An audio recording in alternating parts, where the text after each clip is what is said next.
Hello दोस्तों, स्वागत है आप सभी का हमारे चैनल क्रैक द एग्जाम्स में। आज हम लेकर आए हैं केमिस्ट्री का एक और नया topic, carbon and its compound. तो चलिए लगाते हैं इसके 50 MCQ। एक भी क्वेश्चन स्किप ना करो दोस्तों और वीडियो को एंड तक देखें। चलिए स्टार्ट करते हैं आज का पहला क्वेश्चन।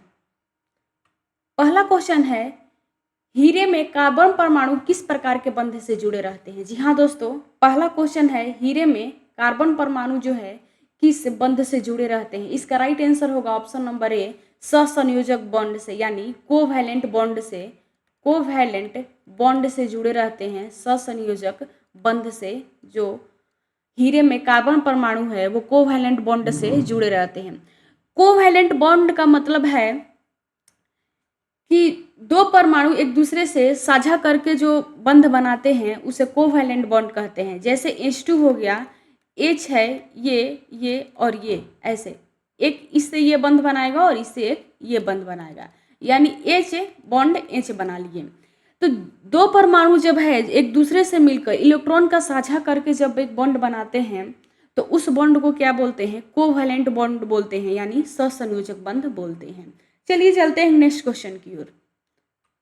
दूसरा क्वेश्चन है, कोयले का शुद्धतम रूप कौन सा है। जी हाँ दोस्तों, कोयले का शुद्धतम रूप पूछा गया है आपसे। कोयले का शुद्धतम रूप कौन सा है, इसका राइट आंसर होगा ऑप्शन नंबर डी, यानी हीरा है। डी जो हो जाएगा आपका बिल्कुल सही जवाब हो जाएगा। चलते हैं तीसरे क्वेश्चन की ओर। हीरे की कठोरता किस कारण होती है। जी हाँ दोस्तों, आपसे हीरे की कठोरता पूछी गई है, किस कारण होती है, तो इसका राइट आंसर होगा ऑप्शन नंबर बी, यानी सहसंयोजक बंध के कारण होती है। कोवैलेंट बॉन्ड के कारण जो होती है हीरे की कठोरता होती है। हीरे में कठोरता जो पाई जाती है वो सहसंयोजक बंध के कारण पाई जाती है। तो ऑप्शन नंबर बी जो है इसका बिल्कुल सही जवाब हो जाएगा। चलते हैं चौथे क्वेश्चन की ओर। ग्रेफाइट किस कारण बिजली का सुचालक है। जी हाँ दोस्तों, ग्रेफाइट जो है एक कार्बन का ही अपरूप है। तो ग्रेफाइट किस कारण बिजली का सुचालक है, इसका राइट आंसर होगा ऑप्शन नंबर ए, इसमें मुक्त इलेक्ट्रॉन होते हैं। क्या होते हैं, जिस इसमें फ्री इलेक्ट्रॉन होते हैं। ऑप्शन नंबर ए जो है आपका बिल्कुल सही जवाब हो जाएगा। ग्रेफाइट जो है इलेक्ट्रिक का सुचालक होता है, इसका कारण है इसमें मुक्त इलेक्ट्रॉन होते हैं, यानी फ्री इलेक्ट्रॉन होते हैं। चलते हैं नेक्स्ट क्वेश्चन की ओर।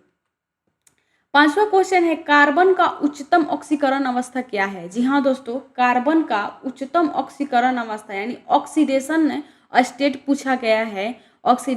ऑक्सीडेशन स्टेट पूछा गया है, इसका मतलब है ऑक्सीकरण अवस्था क्या है। इसका राइट आंसर हो जाएगा ऑप्शन नंबर सी, यानी +4 है। क्या है, +4 है। सी जो है आपका बिल्कुल सही जवाब हो जाएगा। चलते हैं नेक्स्ट क्वेश्चन की ओर। छठा क्वेश्चन है, कार्बन का न्यूनतम ऑक्सीकरण अवस्था क्या है। जी हाँ दोस्तों, मिनिमम ऑक्सीडेशन अवस्था पूछा गया है, मिनिमम ऑक्सीडेशन स्टेट पूछा गया है। इसका राइट आंसर होगा ऑप्शन नंबर ए, यानी -4 है। ए जो है आपका बिल्कुल सही जवाब हो जाएगा। चलते हैं सातवें क्वेश्चन की ओर। फुलरिन किसका अपरूप है। फुलरिन किसका अपरूप है। जी हाँ दोस्तों, फुलरिन पूछा गया है, किसका एलोट्रॉप्स है। इसका राइट आंसर हो जाएगा ऑप्शन नंबर बी जो है इसका राइट आंसर हो जाएगा, यानी कार्बन का अपरूप है। कार्बन का अपरूप है क्या है, फुलरिन जो है कार्बन का अपरूप है। इसका बी जो हो जाएगा बिल्कुल सही जवाब हो जाएगा। चलते हैं नेक्स्ट क्वेश्चन की ओर। बकमिस्टर फुलेरिन यानी कार्बन 60 की आकृति कैसी होती है। जी हाँ दोस्तों, कार्बन 60 की आकृति पूछी गई है। बकमिस्टर फुलेरिन यानी C60 की आकृति कैसी होती है। इसका राइट आंसर हो जाएगा ऑप्शन नंबर ए, यानी षष्ठभुजीय फुटबॉल जैसी होती है। ए जो है इसका बिल्कुल सही जवाब हो जाएगा, षष्ठभुजीय फुटबॉल जैसी। चलते हैं नेक्स्ट क्वेश्चन की ओर। साबुन और डिटर्जेंट में कार्बनिक यौगिक कौन सा होता है। साबुन और डिटर्जेंट में कार्बन यौगिक जो होता है वो कौन सा होता है दोस्तों, तो इसका राइट आंसर हो जाएगा फैटी एसिड का लवण। ऑप्शन नंबर सी जो है इसका बिल्कुल सही जवाब हो जाएगा। फैटी एसिड का जो लवण होता है साबुन और डिटर्जेंट में कार्बनिक यौगिक के रूप में होता है, तो इसका राइट आंसर सी हो जाएगा। चलते हैं नेक्स्ट क्वेश्चन की ओर। एल्केन का सामान्य सूत्र क्या है। जी हाँ दोस्तों, एल्केन का सामान्य सूत्र क्या है। इसका राइट आंसर हो जाएगा, एल्केन का जो सामान्य सूत्र है CnH2n+2 है। ऑप्शन नंबर बी जो है इसका बिल्कुल सही जवाब हो जाएगा। जहाँ एन जो है क्या है, कार्बन परमाणुओं की क्या है, संख्या को दर्शाता है। कार्बन एटम का नंबर दर्शाता है। कार्बन एटम को नंबर को दर्शाता है। एन जो है क्या है, कार्बन परमाणु की संख्या है। चलते हैं नेक्स्ट क्वेश्चन की ओर। एल्कीन का सामान्य सूत्र क्या है? जी हाँ दोस्तों, एल्कीन का आपसे सामान्य सूत्र पूछा गया है। एल्कीन का सामान्य सूत्र है CnH2n। इसका ए जो है बिल्कुल सही जवाब हो जाएगा। एल्कीन का सामान्य सूत्र CnH2n है। चलते हैं नेक्स्ट क्वेश्चन की ओर। 12 क्वेश्चन है, एल्काइन का सामान्य सूत्र क्या है? बहुत बार एग्जाम्स में ऐसे क्वेश्चंस आते हैं, सामान्य सूत्र पूछ लिए जाते हैं। एल्काइन का सामान्य सूत्र होगा दोस्तों CnH2n-2। ऑप्शन नंबर ए जो है आपका बिल्कुल सही जवाब हो जाएगा। चलते हैं नेक्स्ट क्वेश्चन की ओर। CH3OH किसका उदाहरण है? जी हाँ दोस्तों, CH3OH है किसका उदाहरण है? Alcohol, aldehyde, ketone, ester. इसका राइट आंसर होगा ऑप्शन नंबर ए। एल्कोहल का सूत्र है CH3OH। एल्कोहल का पर्यात्मक समूह होता है यानी क्रियात्मक समूह OH होता है, और OH को हम लोग किसी भी कार्बन परमाणु के साथ यौगिक करेंगे तो एल्कोहल अल बनाता है। तो इसलिए एल्कोहल, इसको हम लोग और क्या बोल सकते हैं? मिथाइल एल्कोहल बोल सकते हैं CH3OH को, और दूसरा नाम हम लोग दे सकते हैं मिथाइल एल्कोहल। तो इसलिए इसका राइट आंसर हो जाएगा ऑप्शन नंबर ए, एल्कोहल। चलते हैं नेक्स्ट क्वेश्चन की ओर। CH3CHO किस वर्ग का यौगिक है? जी हाँ दोस्तों, CH3CHO किस वर्ग का यौगिक है? इसका राइट आंसर हो जाएगा ऑप्शन नंबर बी यानी एल्डिहाइड। एल्डिहाइड में क्या होता है? CHO लगता है, लास्ट में इसमें क्या लगता है? CHO लगता है। तो ऑप्शन नंबर बी जो है आपका बिल्कुल सही जवाब हो जाएगा। चलते हैं 15 क्वेश्चन की ओर। CH3COOH को क्या बोलते हैं? जी हाँ दोस्तों, मैंने पिछले वीडियो में भी इसका आंसर किया था। CH3COOH को क्या बोलते हैं? इसका राइट आंसर होगा option number C, acetic acid बोलते हैं। सी जो है आपका बिल्कुल सही जवाब हो जाएगा। CH3COOH को एसेटिक अम्ल बोलते हैं। चलते हैं नेक्स्ट क्वेश्चन की ओर। साबुन बनाने की प्रक्रिया को क्या कहते हैं? जी हाँ दोस्तों, साबुन बनाने की प्रक्रिया जो कहलाती है वो है सेफोनिफिकेशन कहलाती है, यानी साबुनीकरण कहलाती है। क्या कहलाती है? साबुनीकरण कहलाती है। साबुनीकरण प्रक्रिया द्वारा हम लोग क्या करते हैं? साबुन का निर्माण करते हैं, यानी साबुन बनाया जाता है। साबुन बनाने की प्रक्रिया क्या होती है? सेफोनिफिकेशन होती है, यानी कि साबुनीकरण। इसका ऑप्शन नंबर सी जो है बिल्कुल सही जवाब हो जाएगा। चलते हैं नेक्स्ट क्वेश्चन की ओर। एथेनॉल का आणविक सूत्र क्या है? जी हाँ दोस्तों, एथेनॉल का आणविक सूत्र हो जाएगा C2H5OH, यानी ऑप्शन नंबर ए जो है बिल्कुल सही जवाब हो जाएगा, C2H5OH। ये भी क्या है? एल्कोहल ग्रुप का ही एक सदस्य है। C2H5OH जो है एल्कोहल ग्रुप का सदस्य है, और एथेनॉल का आणविक सूत्र कभी एग्जाम्स में पूछ लिए जाए तो इसका राइट आंसर होगा ऑप्शन नंबर ए, C2H5OH। चलते हैं नेक्स्ट क्वेश्चन की ओर। पेट्रोलियम का मुख्य घटक क्या है? जी हाँ दोस्तों, पेट्रोलियम का मुख्य घटक पूछा गया है। पेट्रोलियम का मुख्य घटक हो जाएगा हाइड्रोकार्बन, यानी ऑप्शन नंबर सी जो है आपका बिल्कुल सही जवाब हो जाएगा। पेट्रोलियम का मुख्य घटक मीथेन, इथेन, एसीटोन नहीं होगा। इसका सही जवाब हो जाएगा हाइड्रोकार्बन जो है पेट्रोलियम का मुख्य घटक है। चलते हैं नेक्स्ट क्वेश्चन की ओर। डीनेचर स्पिरिट में कौन मिलाया जाता है? यानी डीनेचर स्पिरिट जो होता है, यानी विकृत स्पिरिट जिसे बोलते हैं, इसे क्या बोलते हैं? मेथिलेटेड स्पिरिट भी बोल सकते हैं। मेथिलेटेड स्पिरिट भी बोल सकते हैं, इसे मेथिलेटेड स्पिरिट बोलते हैं डीनेचर स्पिरिट को, यानी विकृत जो दुर्गंधित स्पिरिट होती है उसमें क्या मिलाया जाता है दोस्तों? इसमें मेथेनॉल मिलाया जाता है। ऑप्शन नंबर ए जो है इसका बिल्कुल सही जवाब हो जाएगा। क्या मिलाया जाता है? मेथेनॉल मिलाया जाता है। चलते हैं नेक्स्ट क्वेश्चन की ओर। कठोर जल से साबुन क्यों नहीं झाग देता है? कठोर जल में जो साबुन है वो क्यों नहीं झाग देता है? इसका राइट आंसर हो जाएगा ऑप्शन नंबर ए, Mg2+ और Ca2+, यानी मैग्नीशियम आयन और कैल्शियम आयन के कारण जो होता है साबुन कठोर जल में झाग नहीं देता है। तो इसका ए जो हो जाएगा बिल्कुल सही जवाब हो जाएगा। चलते हैं 21वें क्वेश्चन की ओर। एथेनॉल को जब ऑक्सीकृत किया जाता है तो क्या बनता है? जी हाँ दोस्तों, एथेनॉल को जब एक्सीकृत किया जाता है यानी ऑक्सीजन से अभिक्रिया कराई जाती है तो क्या बनता है? एथेनॉल को जब ऑक्सीकृत किया जाता है तो एसेटिक एसिड बनता है। एक बार देख लेते हैं कैसे एसेटिक एसिड का निर्माण होता है एथेनॉल से। एथेनॉल को जब O2 से अभिक्रिया कराते हैं यानी ऑक्सीजन से अभिक्रिया कराते हैं, ये CH3COOH प्लस जो है यहाँ पे CO2 और प्लस क्या बनता है, H2O बनता है। एथेनॉल से जब हम लोग अभिक्रिया कराते हैं ऑक्सीजन को तो एसिटिक एसिड प्राप्त होता है और कार्बन डाइऑक्साइड और जल प्राप्त होता है। तो हमसे पूछा गया है एथेनॉल को जब ऑक्सीकृत किया जाता है यानी O2 से अभिक्रिया कराई जाती है तो बनता है एसिटिक एसिड का निर्माण होता है और कार्बन डाइऑक्साइड और जल का निर्माण होता है। तो इसका राइट आंसर हो जाएगा बी जो है इसका बिल्कुल सही जवाब हो जाएगा, एसिटिक एसिड का निर्माण होता है। चलते हैं नेक्स्ट क्वेश्चन की ओर। मीथेन का दूसरा नाम क्या है? जी हाँ दोस्तों, मीथेन का आपसे दूसरा नाम पूछा गया है। इसका राइट आंसर होगा मार्स गैस। मीथेन को क्या बोलते हैं? मार्स गैस भी बोलते हैं। मार्स गैस के नाम से मीथेन को जाना जाता है। ये जो है इसका बिल्कुल सही जवाब हो जाएगा। चलते हैं नेक्स्ट क्वेश्चन की ओर।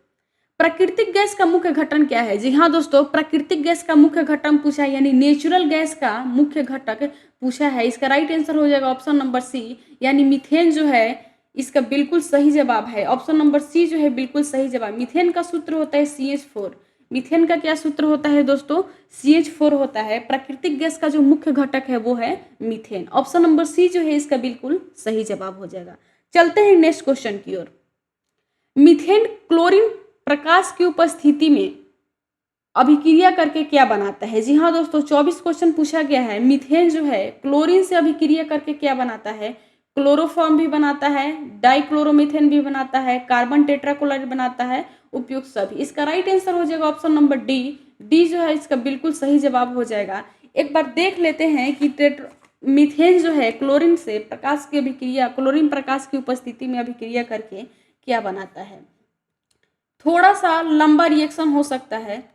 Cl2 के उपस्थिति में अभिक्रिया करके ये जो बनाता है, एक बार देखते हैं क्या बनाता है। मीथेन है, क्लोरीन है, अभिक्रिया करके क्लोरोफॉर्म, फर्स्ट ऑप्शन जो है ये बनाया क्लोरोफॉर्म।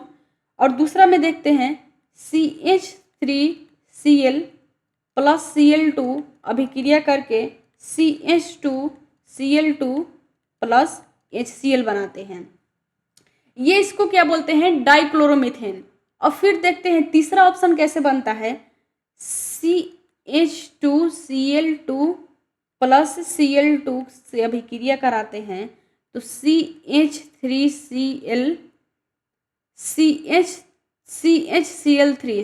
सॉरी गाइस, यहाँ पे थोड़ा सा मिस्टेक हो गया। 3 नहीं होगा, 3 लास्ट में होगा। CH3 और यहाँ पे फिर क्या बनता है? HCl बनता है प्लस HCl।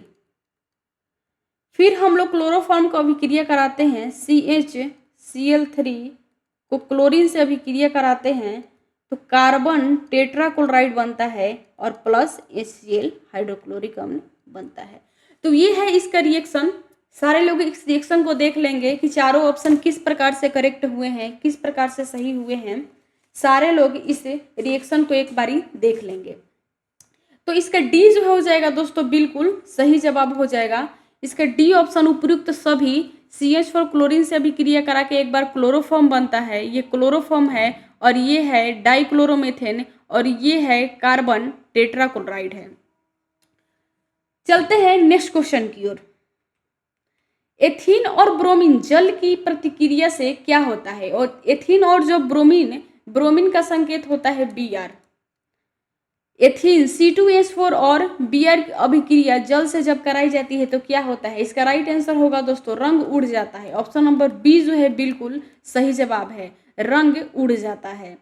चलते हैं नेक्स्ट क्वेश्चन की ओर। अविनाशी कपड़ा बनाने में किसका उपयोग होता है? जी हाँ दोस्तों, अविनाशी कपड़ा बनाने के लिए जो उपयोग होता है उसका नाम है टेरिलीन। ऑप्शन नंबर बी जो है आपका बिल्कुल सही जवाब हो जाएगा। अविनाशी कपड़ा बनाने के लिए टेरिलीन का उपयोग किया जाता है। चलते हैं नेक्स्ट क्वेश्चन की ओर। प्लास्टिक पॉलीथीन किसकी बहुलीकरण से बनती है? प्लास्टिक पॉलीथीन जो है, या इसको पॉलीथीन सिर्फ बोल लीजिए, प्लास्टिक की जो पॉलीथीन आती है वो किसके पॉलीमराइजेशन से बनती है? इसका राइट आंसर हो जाएगा ऑप्शन नंबर ए यानी एथीन की पॉलीमराइजेशन से बनती है, यानी एथीन की बहुलीकरण से बनती है। ऑप्शन नंबर ए जो है इसका बिल्कुल सही जवाब हो जाएगा। चलते हैं नेक्स्ट क्वेश्चन की ओर। पीवीसी का पूरा नाम क्या है? जी हाँ दोस्तों, पीवीसी का पूरा नाम क्या है? इसका राइट आंसर हो जाएगा ऑप्शन नंबर बी, पॉलीवाइनिल क्लोराइड जो है पीवीसी का पूरा नाम है। चलते हैं नेक्स्ट क्वेश्चन की ओर। टेफ्लॉन किसका पॉलीमर है? जी हाँ दोस्तों, पॉलीमर पूछा गया है यानी बहुलक पूछा गया है, किसका बहुलक है, किसका बहुलक है। टेफ्लॉन जो है किसका बहुलक है? इसका राइट आंसर होगा ऑप्शन नंबर ए, टेट्राफ्लोरोएथीन का जो है टेफ्लॉन बहुलक है। इसका राइट आंसर हो जाएगा ए जो है इसका बिल्कुल सही जवाब हो जाएगा। टेफ्लॉन का पॉलीमर है टेट्राफ्लोरोएथीन। चलते हैं नेक्स्ट क्वेश्चन की ओर।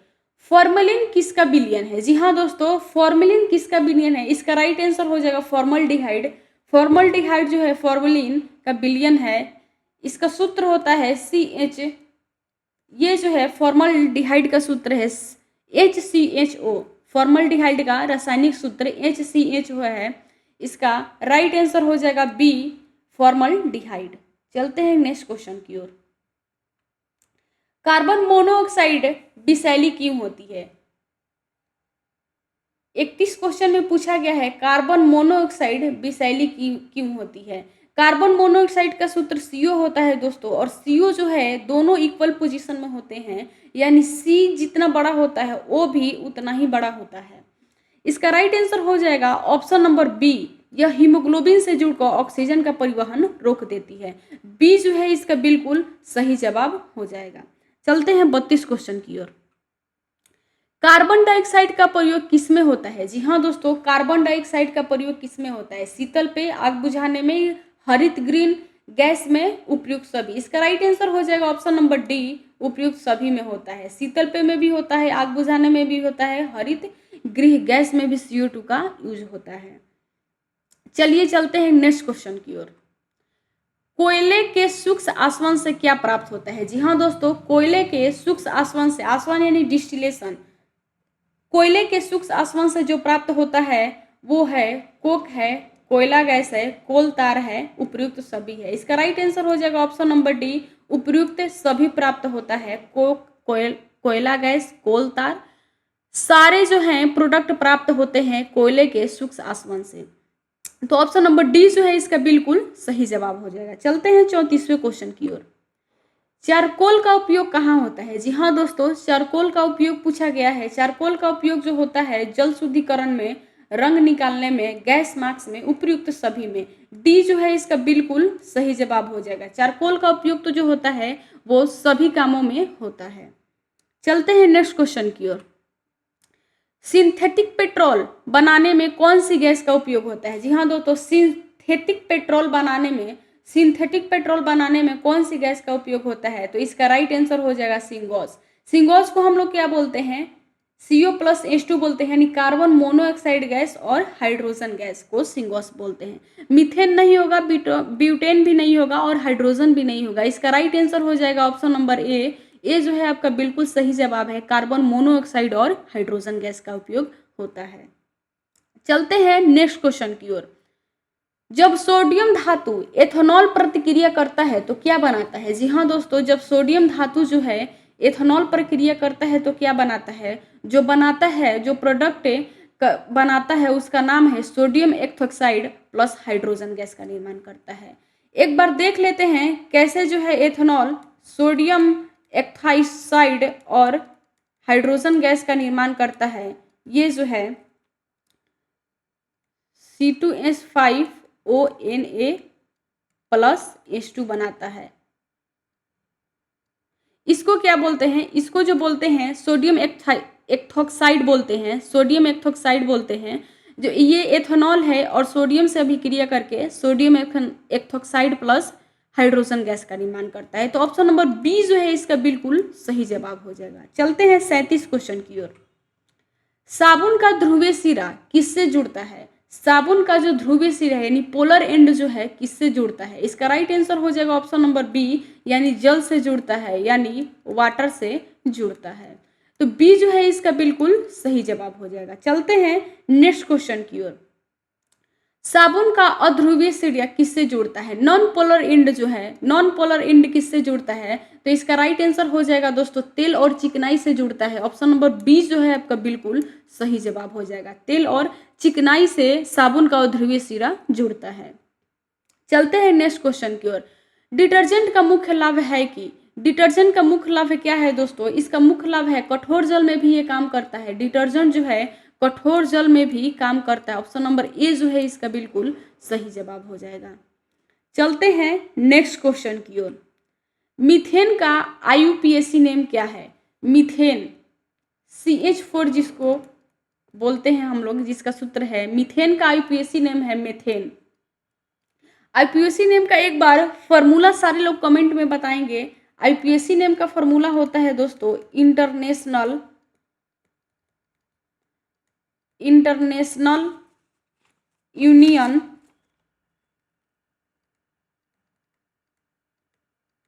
Union of pure and applied chemistry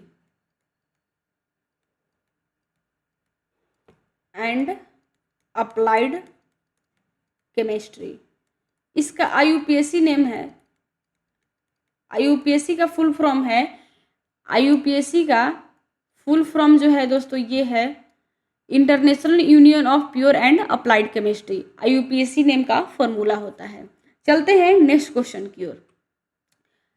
प्राकृतिक हीरे का उपयोग किस उद्योग में अधिक होता है? जी हाँ दोस्तों, प्राकृतिक हीरे का उपयोग किस उद्योग में सबसे अधिक होता है? आभूषण में, कटाई और घिसाई उपकरण में, कांच बनाने में, उर्वरक बनाने में। इसका राइट आंसर होगा ऑप्शन नंबर बी, काटने और घिसाई उपकरण में जो है हीरे का उपयोग होता है। ऑप्शन नंबर बी जो है इसका बिल्कुल सही जवाब हो जाएगा। चलते हैं नेक्स्ट क्वेश्चन की ओर।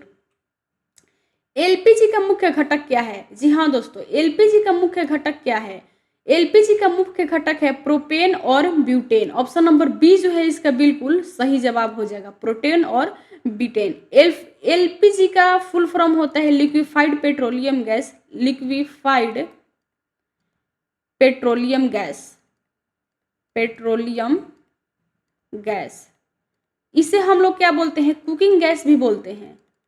कुकिंग गैस, रसोई गैस, जो भी आप बोल लें, LPG को हम लोग क्या बोलते हैं? कुकिंग गैस भी बोलते हैं। LPG को क्या बोलते हैं दोस्तों? कुकिंग गैस, रसोई गैस। खाना पकाने में जो उपयोग होता है गैस का, उसे क्या, उसमें जो गैस होती है वो LPG उपयोग होती है। LPG को हम लोग लिक्विफाइड पेट्रोलियम गैस बोलते हैं। चलते हैं नेक्स्ट क्वेश्चन की ओर।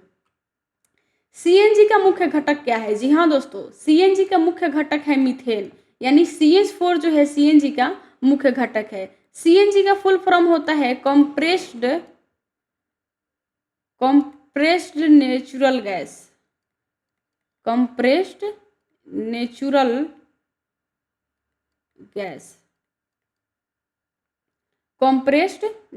गैस होता है दोस्तों।